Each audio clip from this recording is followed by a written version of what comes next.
ଓଡ଼ିଆ ସାହିତ୍ୟର ରୀତିଯୁଗୀୟ କବିମାନଙ୍କ ମଧ୍ୟରେ ଅଭିମନ୍ୟୁ ସାମନ୍ତ ସିଂହାର ହେଉଛନ୍ତି ଅନ୍ୟତମ। ସେ ଯାଜପୁର ଜିଲ୍ଲାର ବାଲିଆଠାରେ ଜନ୍ମଗ୍ରହଣ କରିଥିଲେ ଅଷ୍ଟାଦଶ ଶତାବ୍ଦୀରେ। ସେ ହେଉଛନ୍ତି ଅଷ୍ଟାଦଶ ଶତାବ୍ଦୀର କବି।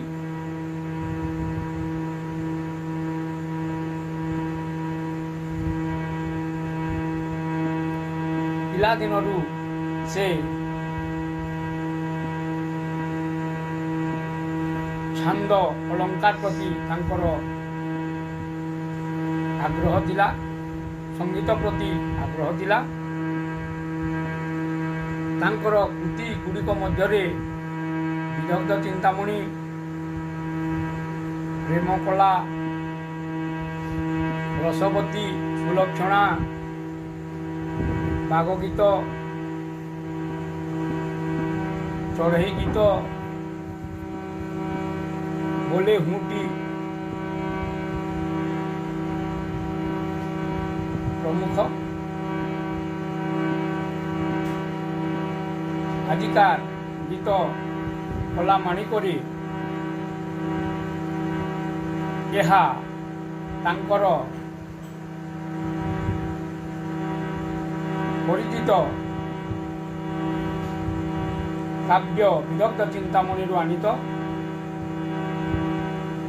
ଏହା ବିଦଗ୍ଧ ଚିନ୍ତାମଣିର 67 ନମ୍ବର ଛାନ୍ଦ ଅଟେ।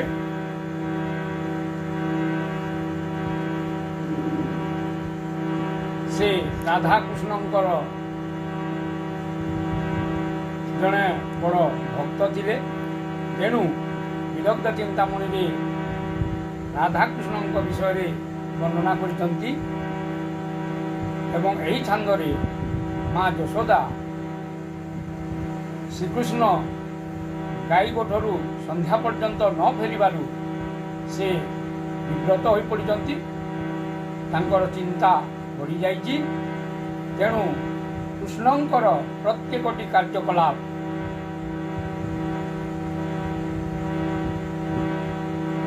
ତାଙ୍କୁ ମନେ ପଡ଼ିଯାଇଛି ଏବଂ ସେ ଯଶୋଦା ମନେ କରୁଥିବା ପ୍ରତ୍ୟେକଟି କାର୍ଯ୍ୟକଳାପକୁ ଅଭିମନ୍ୟୁ ସାମନ୍ତ ସିଂହାର ଛନ୍ଦ ମାଧ୍ୟମରେ ବର୍ଣ୍ଣନା କରିଛନ୍ତି। ଚାଲନ୍ତୁ ଶୁଣିବା। କାନନରେ କୃଷ୍ଣ ବିଲମ୍ବିତ ବାତ୍ସଲ୍ୟ ମମତା ଘେନି ଆଲୁଛନ୍ତି ମାତ ମୋକଲା ମାଣିକ ରେ ମୋକଲା ମାଣିକ ରେ ନିଧନ ସଂଖାଳି ମୋର ଦରିଦ୍ର ପସରା ଅନ୍ଧ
भरोसा